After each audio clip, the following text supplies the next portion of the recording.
Well, good morning, gardeners and homesteaders. I hope everybody's having a fantastic day. It is a beautiful day here, April 20th in Zone 8A in North Carolina. And I want to do a couple things today. One, I got to get my sweet potato bed ready. Like, we're not going to flip it, but we need to start harvesting out of it so we can plant our sweet potatoes soon.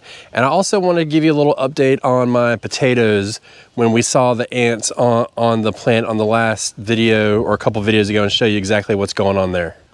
Now, when we were out here doing the garden walk a couple videos ago, I was saying like, hey, there's ants on my potatoes, and I wasn't sure if they were bad or good. I read a lot about it and said, yeah, it could be, couldn't be. But this plant right here happened to have a lot on there, and you can see, in fact, they just chewed off this limb completely. And so we had a lot of that. And so I came out here the other day and treated with some neem oil. I'm gonna see if that has anything to do with it. But they definitely have done a little bit of a number on these plants. But look how big they're getting. I mean, they are knee high at this point, so that's crazy. They're just getting bigger and bigger by the day. So I wasn't even sure if the neem oil would even attack the ants, so I'm just kind of keeping an eye on it every day to see if it did make a difference, if it doesn't. And if not, then we may have to take another step, because this is one of those crops that I'm just not really into letting fail due to something stupid like ants. So we're gonna work on that and keep an eye on it, and I'll keep you guys updated as needed. So this is the bed in which we are going to be harvesting from, so we can start to get ready for our sweet potatoes to go in. We got a couple weeks and we've got a lot of produce in here. So we're gonna see what we can get out of here. And I do want to point this out too. Look at this head of cabbage, which we will be taking today, versus this head of cabbage.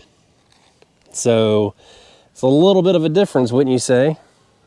I don't know about you, but I would say that the variety makes a big difference here, and there's in the size of the heads that you get, and there's some tall tale signs that we can look for in order to do that. And this is why we're not going to really grow this smaller variety anymore, because once you see them side by side, you can really tell the difference. Look at this cabbage leaf right here.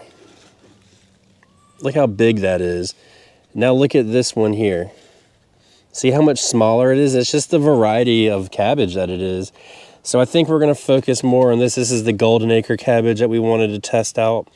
And this is about the size head that I want personally.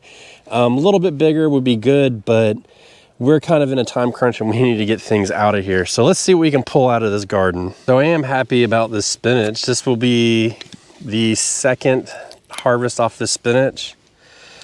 So I don't know how long it's going to last though. This is supposed to be a very heat resistant variety, so we'll see. But I'm going to start harvesting more and more because it is getting warmer, and I don't want to waste any of the produce from the spinach. Now, if you remember a couple of videos ago, we were harvesting the spinach and I said, you know, we're not going to cook with this, we're going to make a salad with it. Well, that night my wife took and threw it all in the pan and we had one meal out of it. So it was only one meal of spinach, but it was a delicious meal, and it was very rewarding because this is my most successful spinach year in North Carolina yet in this garden. So we're going to keep working at it and see if we can get more and more out of it, and especially these heat tolerant varieties. This is that Sun Angel, so it's supposed to be a little bit more heat tolerant, which I will say that it does seem to be. I don't see any signs of it bolting really, but I have a feeling in the next week or two, this should be about all she wrote for these, especially the way how fast it's getting hot here. Well, I'd say that's not a bad amount of spinach. If I can get one or two more harvests off this, I'd be really happy, but this makes me happy right here. And I mean, you see how much we've taken down. So at this point, like if we had to put sweet potatoes in, we've definitely made a difference there. And you know, we could squeeze a couple in, but really until we start tackling this, which we're about to do, you're not going to make any difference. So I do want to go ahead and take this cabbage. I'm going to take this cabbage home. This could be a very good sauerkraut cabbage. Maybe not. Get what we can. Bam. And just like that, we have cabbage. I won't complain about that. Now, once I peel the leaves off of it, it's going to be a lot smaller, but yeah, that's a good cabbage. That's a real good cabbage, so I'm happy. It's got a little bit of weight to it as well. So we've got another one back here, and it's not quite there. We'll give it a little bit more time. It's starting to get shaded by these peas that are taking over. So we're not going to do anything crazy right now, but this lettuce is taking over too. And I fear that we are right at Bolt City. So at this point, with the way the temperatures are going, it's supposed to be warm today and tomorrow, like excessively warm for this time of year. And then it's going to cool down. So once we get down here and we start looking at the stems, we'll see if they start stretching. But it could be, this could be it. And it would be very unfortunate because I've got a lot of lettuce here. So we're going to harvest. I'm going to start coming out and harvesting 3 heads at a time, I think, and just kind of working my way down the line more and more. We come and we look at our lettuce here. Let's just take this one and look at it. It doesn't look like it's starting to bolt just yet. This is a nice head of lettuce. I'm pretty happy with this. Now, if we look at this one, you can see it. You can see how it's starting to stretch a little bit. This one could be just about to bolt, but we're just gonna have to do what we can. Like this one's clearly bolted. So what I think I'm gonna do is I'll thin out some of these that have clearly bolted, and we'll just give these to the chickens because I don't like the bitter stuff. I mean, I've got plenty here. So yeah, this is all starting to bolt right here. But like this one's good, so we'll keep this one as well. That one's bolting. Not really gonna worry about that because I mean the time is near. And we'll probably come out here, I would say, for the next 5 days and just harvest lettuce continuously. And so the question that may be coming to your mind, which used to come to my mind, is how are you gonna eat all that lettuce? I mean, it's just lettuce, right? So there's a thing that we used to do when we were vegan, and we still do it from time to time, where we make homemade French fries, and then we wrap them in lettuce and dip them in, you know, whatever sauce you want, and it's really good. And it's a great way to go through like a whole head of lettuce in one night. I mean, just you and your family, you know, just if you're just boyfriend, girlfriend, or wife, husband, whatever, 2 people can go through a whole head in one night. Then you start adding kids on top of it, and you can play with the sauces and stuff. It's a lot of fun. So you can really get through a head of lettuce fast like that. So, I mean, just like that, if we do this every day for the next week, we'll be cleared out of this lettuce, and we might start eating some bolted lettuce, but we're now actively clearing space because my sweet potato slips are ready to go. And here in just a few minutes, we'll go up and look at the slips, and I'll show you what's going on and a little surprise that I got just recently. My biggest hiccup for this year is just this drip line because I put it in after I had planted, so I can't just start adding in stuff periodically. I have to pull everything out, completely bury this and clear the bed, and then I can replant. Typically what I would do is if I had a patch like this and I had something that just had to go in the ground, I could start plugging it in as needed. But this year is just going to be a little bit different because of this, and I think it's good just to set forward, start over from scratch, and then go in the right direction. So here's all my Napa cabbage in the same bed, and you can see that something's been getting to it. I don't see any kind of cabbage loop or anything. I'm thinking it's just, yeah, you see there's a culprit right there, these little snails. So ever since I put wood chips in my garden, I have had nothing but problems with snails and roly-polies. And when I pulled the wood chips out, they started to get better, but it's still just decomposing matter in there. I still have a whole lot going on because you could never get them all out. But each year now, it has gotten less and less. So that's why I'm not a big proponent of wood chips in a vegetable garden or anything like that. You know, nitrogen tie-up and roly-polies and slugs and snails and all that stuff. You know, termites can even get in there with it. So that's why we just kind of pulled away. But it looks like this Napa cabbage right here, just gonna have to be a no-go.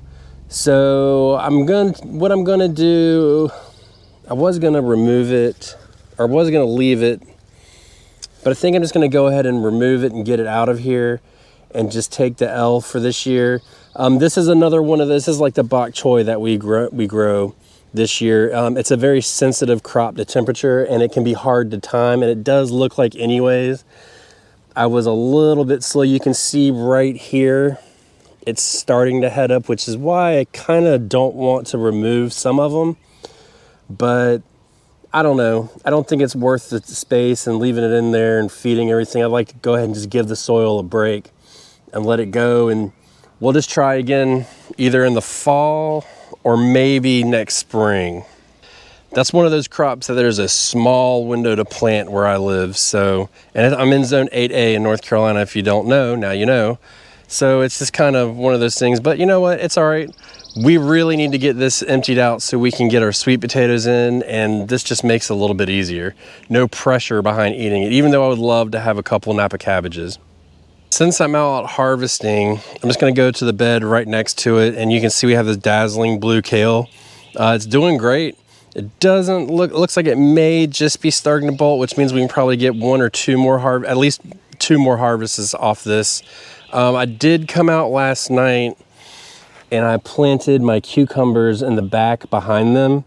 And I did that on purpose because while they get a little bit more comfortable and stuff like that, these will help shade them from the wind and a little bit of the harsh sun for a couple days. But I'm gonna go ahead and pull some leaves off of these so that we can let some more sun get in and, you know, not totally block them, because as it grows, it'll get more. And we would like to keep this kale going in the ground until these cucumbers really start to reach up to about this rung right here. About this bed that sucks is I kind of need to reach through the trellis and harvest. That's kind of a pain in the butt. But you can see we're gonna take a fair amount off. And then as we go all the way down the line, because we were doing every other one, now we're just gonna do every single one, and then that's gonna let in more light. And as they grow, it'll add some protection and stuff like that to these little baby cucumbers until they get nice and settled. I'd say that's a pile of kale. What do you guys think? And you can see how much I took off those plants back there. So there's plenty of room for sun to come in, but it'll give a little bit of protection. And the way I look at it, it's kind of like a pergola. You know, as the sun moves, it'll give it a little bit of break to the harsh sun throughout the day until we can get those plants out of there and they get more established. Now, we did eat a bunch of our bok choy last night, and my wife is gonna kill me, but I'm gonna harvest more bok choy because I don't want it to go to waste. And I've actually found that it's been keeping pretty good in the refrigerator. So I'll show you what's left of our bok choy, and I can't wait for it to be gone. Did you know that a cabbage is capable of growing a pine cone? I guess we'll have to cook that up too, huh? But seriously, we've got 1, 2, 3, 4 more bok choys left. That's it. So we'll get what we can, and then we're gonna wash these bad boys up, and this is all gonna be husked tomatoes. And then we're thinking about possibly putting in some Brussels sprouts, but there'll be more in a video about that because I'm kind of thinking about testing something different out for the fall, and because the Brussels sprouts will be harvested in the fall, we may need to kind of reevaluate that a little bit. And it's a little bit more complicated than I can just get into real quick here. So just stay tuned to that, because it's gonna have a lot to do with like planting densities and different garden beds and stuff like that, and timing for things. Here's the sweet potatoes we started. I actually did what I said and took them off the potato and put them in here, and they're doing well. And then I actually took some of the longer ones and cut them just to see if I could get some roots, and I haven't checked them in a couple days, but it looks like we are getting some roots, so that's good. Not all the potatoes that I started, if you remember back to that video, which I'll link to at the end, some of them had stuff growing on them, slips already started chitting, and some of them did not, so they didn't really do as good as I thought they would do. Only the ones that had the chits on it really produced, so they're strong enough to go ahead and transplant. So I was actually out plant shopping with my mom. I went and planted her whole garden for her, and we came across these guys. So we actually were able to get a 6-pack of them. Finding potatoes, sweet potato slips, is incredibly difficult. So we found these are Beauregards. Not a big fan of these, but they're a little dry texture when they're done. But the difference is they're really good for making sweet potato pies, apparently. So we'll split them up. The back row will be Beauregards, the front row will be Georgia Jets, and then the Georgia Jets will eat. The Beauregards we will just go ahead and make sweet potato pies out of, and I think it's gonna be just fine. Now, I did have every anticipation of getting, switching over to a Carolina Ruby sweet potato. Obviously, if I'm in North Carolina, I'd like to grow North Carolina sweet potato, but we didn't get those. So next year we're gonna try and at least get a potato, try and get something off of it, or try and get some slips for them for next year. Maybe we can switch to that variety. I mean, if they're grown in North Carolina and they're bred in North Carolina, then why not grow them in North Carolina, right? Georgia Jets are really fast, but that's Georgia. So I'd like to give those a shot too. And I would never just switch completely over. I would continue to save slips from the Georgia Jets, do like I am this year, and then try to do the Carolina Rubies and see if we can get them to match up, and if whichever one we like more is what we would switch over to planting permanently. I'm not really into switching a lot into different varieties. I'm just kind of curious about this one, so we'll see what happens. I would like to know if there is a certain sweet potato variety that you really like to grow and you've had good success with. Let us know what variety that is, because there's so many different varieties. A lot of people grow the purple ones, the white fleshed ones, and all that stuff. So it would be good to know. Just let us know in the comments below. But we are starting to make a dent in this bed, and we will continue to work on it slowly but surely. And the one thing I will tell you, when it starts to get warm out and you're really starting to push the envelope to harvesting these greens and stuff like that, make sure when you harvest them, just be careful. And by be careful, I mean make sure that you're getting them and you're keeping them cool after you have harvested them, because they're going to immediately start to wilt. And that's why this addition right here has been so huge, because it instantly cools it off and rehydrates them while we work and stuff like that. So just make sure that you're keeping these plants cool so they don't wilt on you. We want you to have the best tasting produce you can possibly get.